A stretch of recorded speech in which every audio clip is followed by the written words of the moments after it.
Hello, welcome to this Data Wonders video.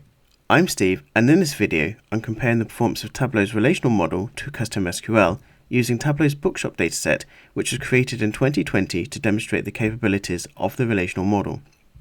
I've loaded the data to SQL Server and added a primary key to each table, but apart from this, the tables are unmodified. For this test, I shall create a simple report that shows for the book Alana Saves the Day the numbers of reviewers who gave their 1 to 5 rating in each month, and the numbers of checkouts per month. The data for this report is held in 3 tables: dim book, fact book checkout, and fact rating. I'll start by running a query against the server to get a baseline query time from the plan, before moving to Tableau to recreate the report using both the relational model and custom SQL. Once I've built the report for both methods, I'll hop onto an empty page before saving and closing, clearing the Tableau logs directory and then reopening. Starting from the empty sheet makes it much easier to find the query generated by VizQL in the newly created log, as it will always be one of the final logged activities when I open the Viz worksheet.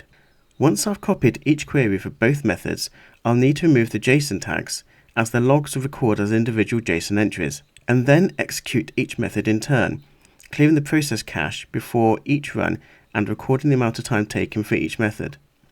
Clearing the SQL Server plan and page caches means that the server shall be running cold, and so shall need to fetch the data from the table. I'll start with this baseline query.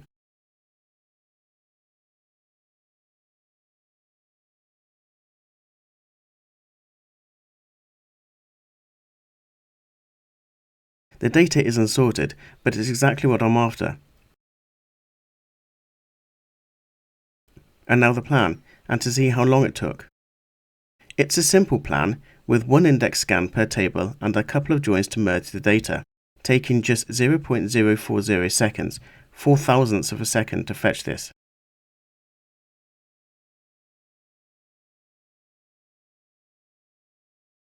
Now into Tableau, and connect to SQL Server. In the Bookshop database, and build the model.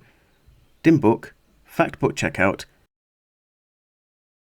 and fact rating. I'll rename the source and sheet to relational. Now for custom SQL. Again, connect to SQL Server, but this time I'll drag a custom SQL object onto the canvas. Back to SQL Server to copy the query, and then paste this to the custom SQL canvas. Removing the filter and aggregations, as I still want those to be controlled by Tableau. Just going to fix the data types.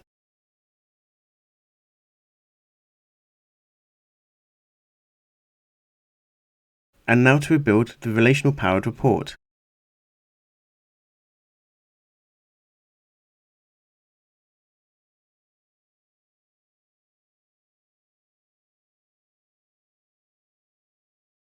Quick check, the numbers match. Now I'll build the custom SQL report.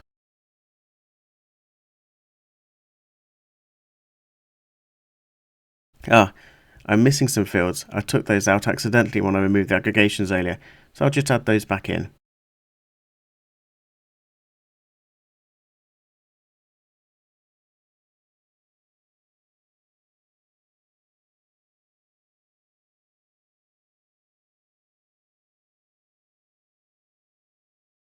And now I'll create the blank sheet I mentioned earlier. Save, close the workbook, clear the Tableau logs directory, and then to reopen the workbook. So now to open the 2 sheets, so Tableau will regenerate the logs for each of those sheets themselves as it runs the queries. 1 log for the custom SQL, but 2 logs for the relational model, because Tableau will run each of those measures as a separate process as a form of forced parallel query. Copying the logs to a new folder so they shall remain in their current state, and I'll rename them, and then open them into Notepad++. I'm going to format the custom SQL query as a JSON for readability, and then copy and paste this query into my C-SQL tab in SQL Server. But for the relational logs, I'm just going to copy the query without first formatting to JSON.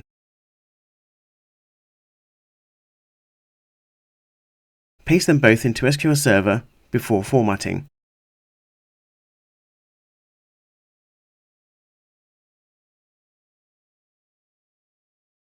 I have to remove the new line tags, the !n JSON entries, before I can execute the query.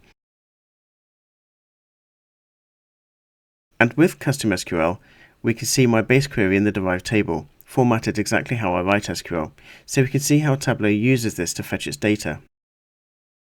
And now to reformat the two queries that Tableau generated for the relational model.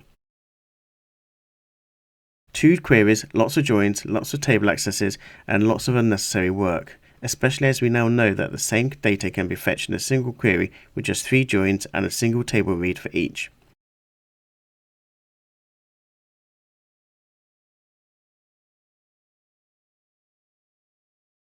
Clear the plan caches and execute. OK, for Custom SQL at 0.039, it's exactly the same as the baseline query. And now for the two queries that make up the relational output. Although we have the two outputs, we can see the numbers are correct.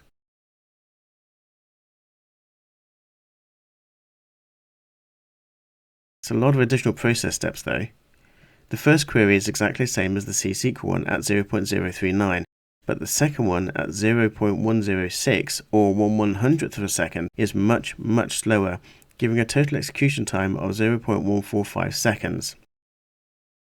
And at 73% slower than Custom SQL, the relational model creates more process steps and uses more processor time and activity to achieve the same result. I'm going to quick viz this with Excel to compare.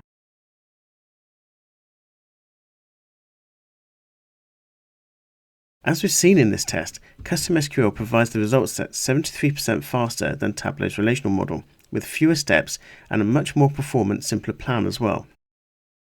This test demonstrates that it's clear that both the relational model and Custom SQL need to be evaluated to determine the best query method for the report. And whilst Custom SQL clearly has the edge on the relational model for this test, this won't always be the case.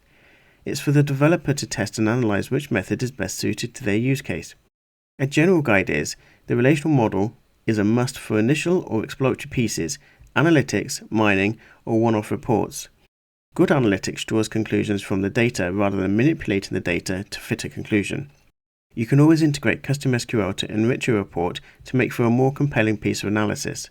But for production pieces that will be viewed frequently, regardless as to whether the app is to use a live, embedded, or published data source, assessing the performance merits of both should form part of the post-production. Your audience will thank you for taking the time to perform these additional steps, and as data consumers, we all have the responsibility to ensure our use of the data sources are as optimal as possible, which keeps server resources and network pipelines available for all users. I hope you found this video useful, and thank you for watching.